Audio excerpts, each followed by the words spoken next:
Scattered widely through the desert are springs or groups of wells.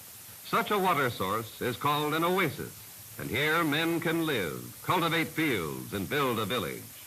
An oasis can become a lush garden in a desert waste, with a profusion of vegetables, grains, fruits, and flowers.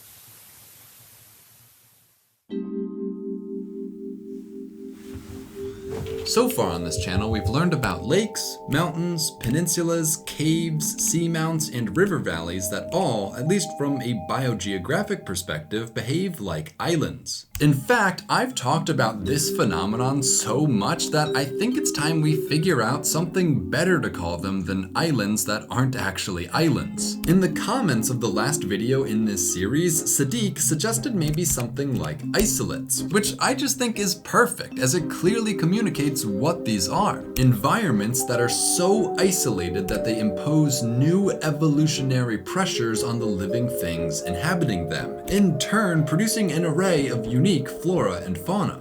If you ask me, studying these kinds of places has helped reveal the many different ways geography can directly affect biology, which is why I've made an effort to explore the many different circumstances isolates arise in. But you might also remember I've started this journey with this video about dodos.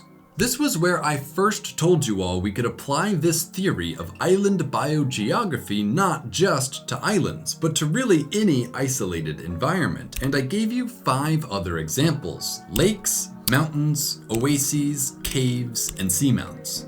4 of these I've already gone into more detail about in the previous videos in this series, leaving only one last core example to expand on: the elusive oasis. The problem is, when I first wrote this, I didn't really have a solid example in mind. I sorta just threw them in because it made sense to at the time. It wasn't until I'd explored every other option that I finally turned my attention to seeking out a satisfying oasis isolate. But almost like a mirage, the moment I started to search for one, they were nowhere to be found. I mean, don't get me wrong, oases definitely exist and certainly provide isolated refuges from harsh desert conditions, but very few of them actually last long enough to make an evolutionary impact. Most fluctuate naturally with the cycles of the Earth, springing up in many places but drying out nearly as quickly, sometimes lasting only a few thousand years at a time.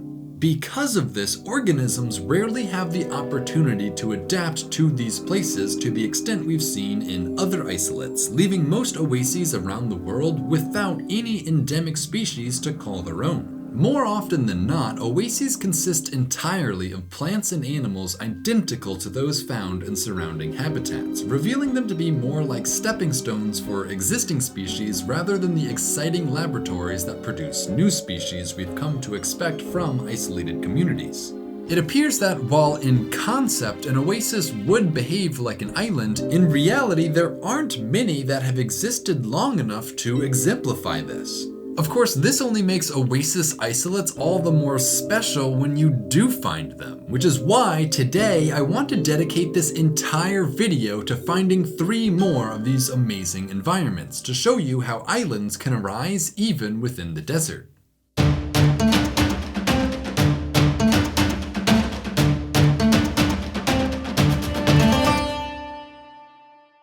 To start, let's look off the west coast of North America, where there lies a narrow extension of land over 1,000 kilometers long, known as Baja California. For nearly its entire length, this peninsula is covered in a sparse desert landscape, at best home to plants like the boojum tree and creeping devil cactus, but is mostly just rock and sand.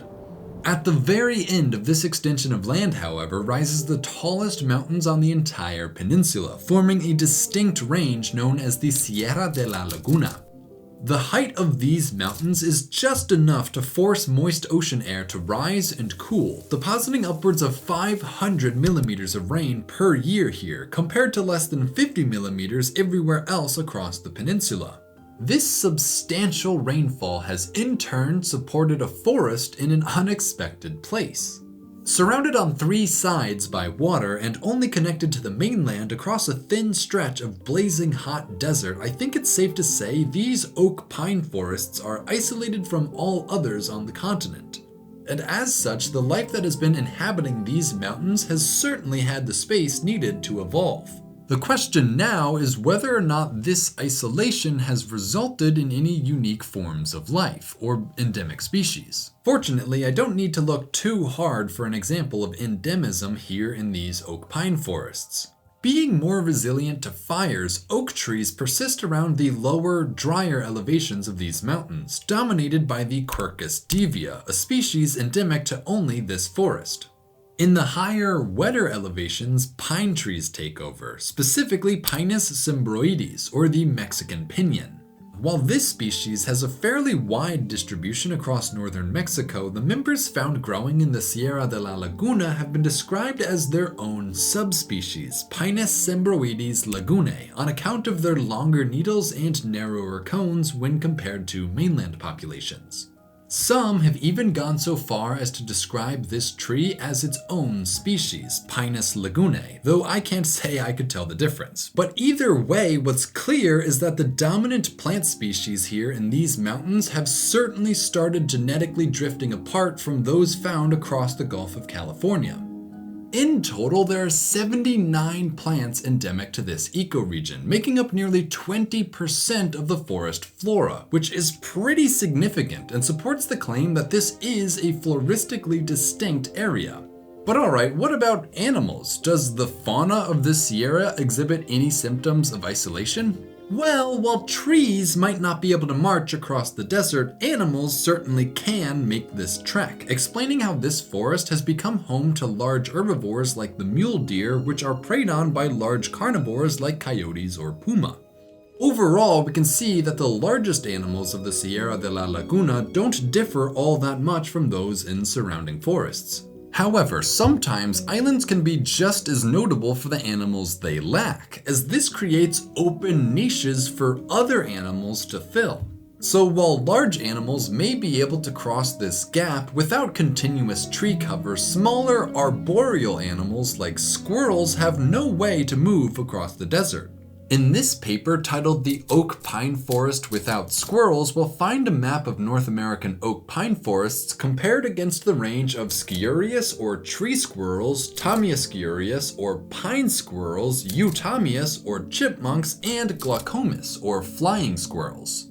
The main finding here being that tree-dwelling squirrels can be found in pretty much every forest on this continent, with the only exception being this one small stand of trees down here, the Sierra de la Laguna, which has been severed from the squirrels' range by desert.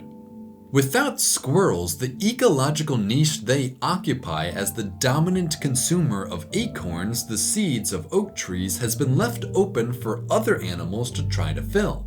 So far, 2 other rodents have tried to capitalize on this, the pinyon mouse and the desert wood rat, both of which moved in from the surroundings to feast on the plentiful acorns. Over time, this highly specific diet has forced both of them to begin evolving, producing 2 endemic subspecies, Paromysis truai lagunae and Neotoma lepida notia.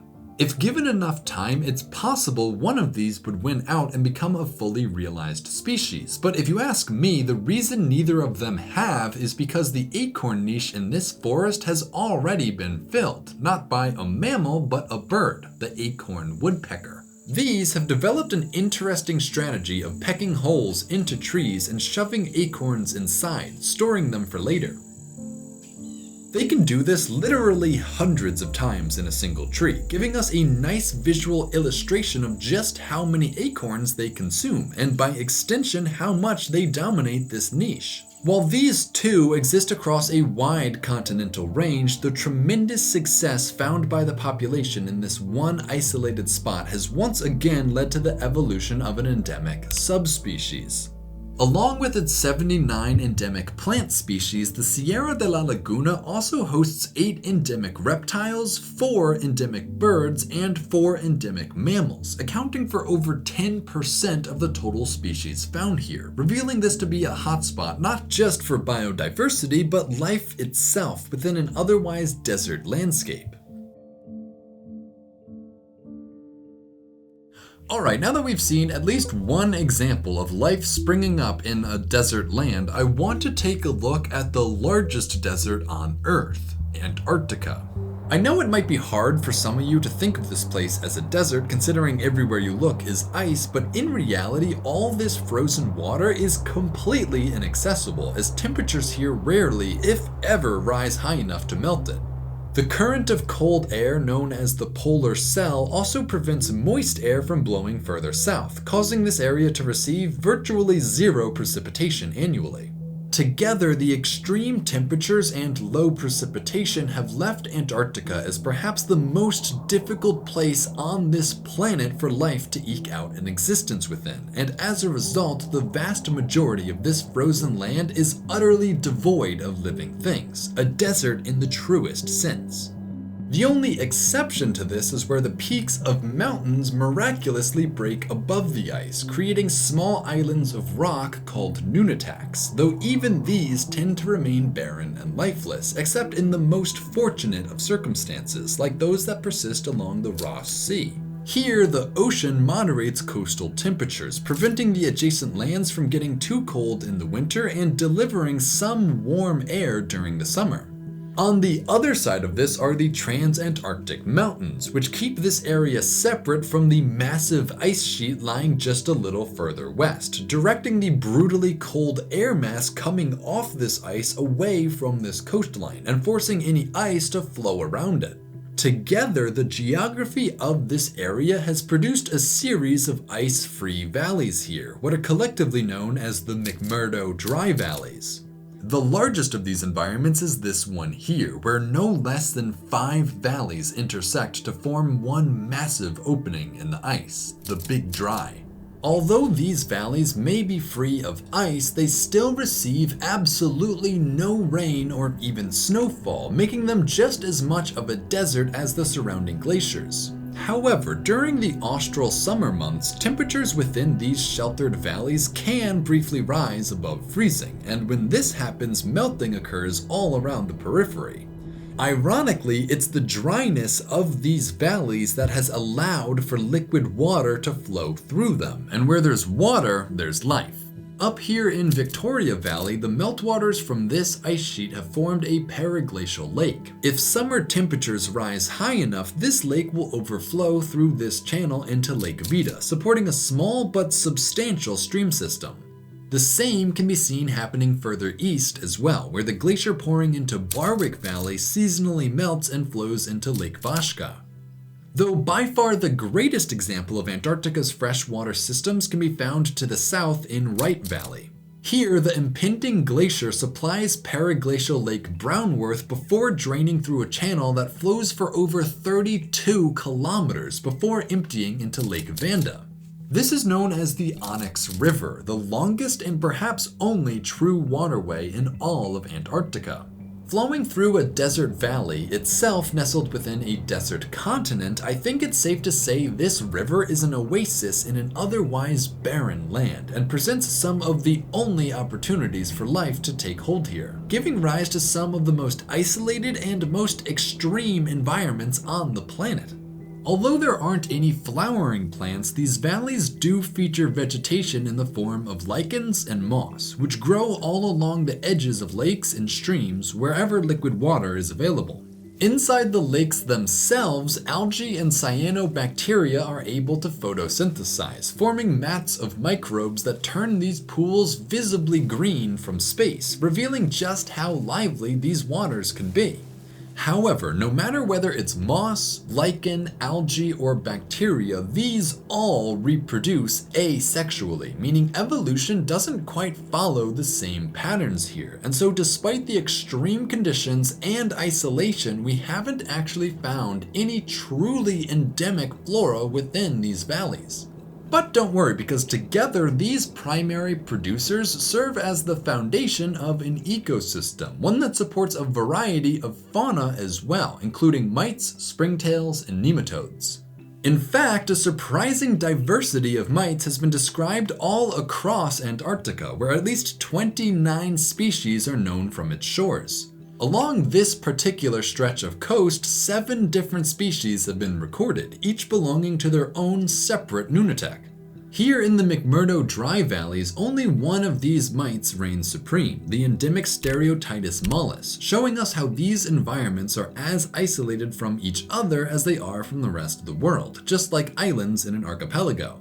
Antarctica is also home to at least 12 species of endemic springtails, 2 of which are found only here in the dry valleys, and of the 3 nematode species found here, one, Scottnema lindsayei, is endemic as well. This is all to say that not only are these valleys surprisingly diverse, but they too exhibit a high degree of endemism, showing us that life not only persists, but is again thriving here in the middle of the frozen desert.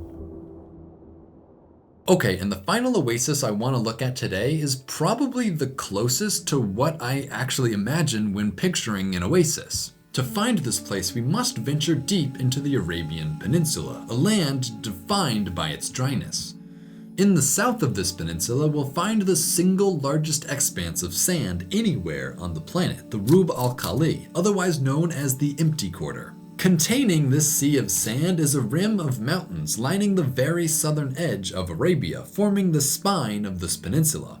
The furthest extension of this range reaches out to here, forming what's known as the DHOFAR Mountains. For most of the year, dry desert air blows over this area, bringing little moisture with it, making these lands as arid as the nearby Rub al-Khali.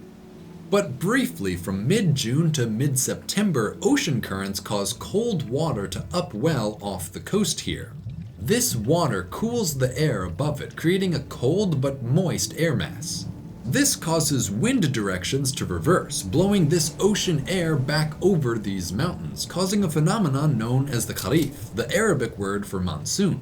However, unlike most monsoons, which come in the form of sudden downpours of rain, here along the Arabian coast, this upwelling zone provides only a slow but constant supply of moisture, creating a nearly continuous layer of thin clouds hovering against the cliff sides, which deposit a huge amount of water here, producing not a rainforest, but a cloud forest. However, most of the Arabian coast is either too low-lying or too far away from this upwelling zone to come into contact with its moisture, leading to only the very tip of the DHOFAR Mountains to catch this ocean wind, turning it into an island of green in a sea of yellow. Approximately 857 plant species are known to live here, 41 of which are endemic, including the tree species that dominates these forests, Anogeissus dopharica. Clearly, the Arabian sands have acted as a substantial barrier for plants, allowing the trees that did make it here enough time to adapt to these unique climatic conditions, producing a truly distinct floral community. But I know what you're wondering, what about animals? Well, once again, it would appear their ability to walk has enabled all sorts of mainland fauna to enter this arena, perhaps greatest of which being the Arabian leopard. While these once had an extensive range across much of southern Arabia, human pressures have reduced this down to only 3 isolated subpopulations, with their last great refuge being the cloud forests of Dhofar. Like this, we can almost think of the Arabian leopard as inhabiting a series of fragmentary islands, once all connected but now divided by the rising tide of human activity. Because of its environmental limitations, it should come as no surprise that the Arabian leopard is the smallest subspecies in its family, no doubt an adaptation to the scarce food to be found here in the desert, making this a potential case for insular dwarfism, though these leopards prey on similarly large mammals such as gazelles, ibexes, and oryxes, all of which are found throughout the region. This tells us that for large animals, this oasis isn't actually all that isolated, as their size allows them to simply walk in, explaining why we won't find any truly endemic megafauna here.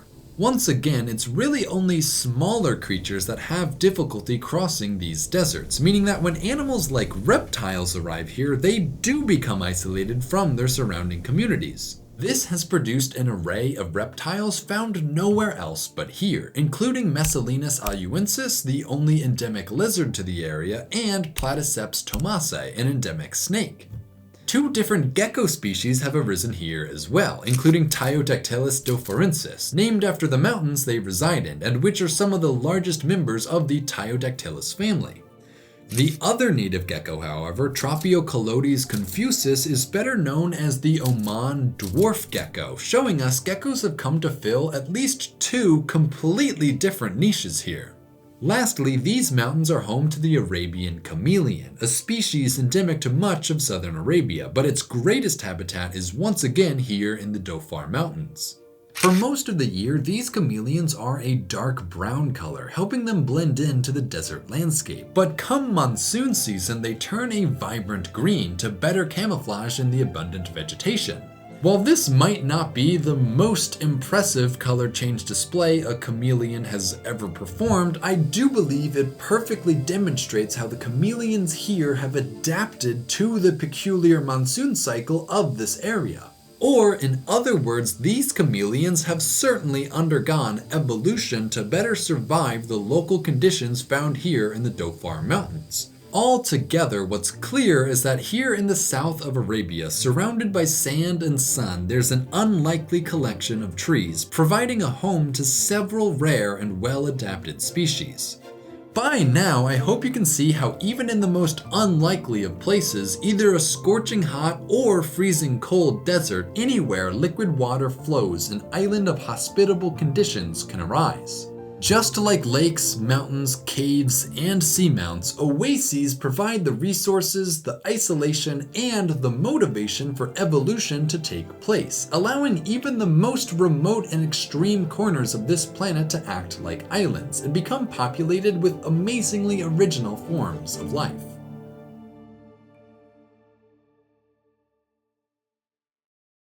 Alright, hang on, I have one more example actually. Here on YouTube, every channel is like its own separate island, unique but fragile, floating in a sea of endless content, and just like the creatures that inhabit islands, channels like mine are vulnerable to outside pressures. Pressures to keep things monetizable, pressures to include more ads, pressures to please some kind of algorithm, all at the expense of making better videos. That's why I and so many other of your favorite YouTubers have teamed up to build a place where our videos are safe from demonetization, free from ads, and don't depend on any algorithm. And that place is Nebula. This is where we've come together to upload our videos early, release bonus content, and even produce high-budget original series, such as Real Life Lore's new War Room that dives deep into ongoing conflicts around the world in a way that is only possible on Nebula. Nebula is the place that allows us creators to continue making videos in the very unique ways that we do, without the pressure from outside forces, while also leveling up and creating things that aren't possible anywhere else. And if you use my link, nebula.tv/atlaspro, not only will you be very directly supporting this channel, but my link will also take an additional 40% off an annual plan. For just a little over $2.50 a month, you'll gain access to early releases, originals, podcasts, news, plus so much more bonus content, all the while helping to support me and all of us here on Nebula. Or if you prefer to keep things simple, we've just created the option to buy a lifetime membership. One payment of $300 and you get everything Nebula has to offer forever. So one last time, if you use the link in the description, you'll save 40% off an annual plan, all the while helping to protect the fragile island environment that is this channel.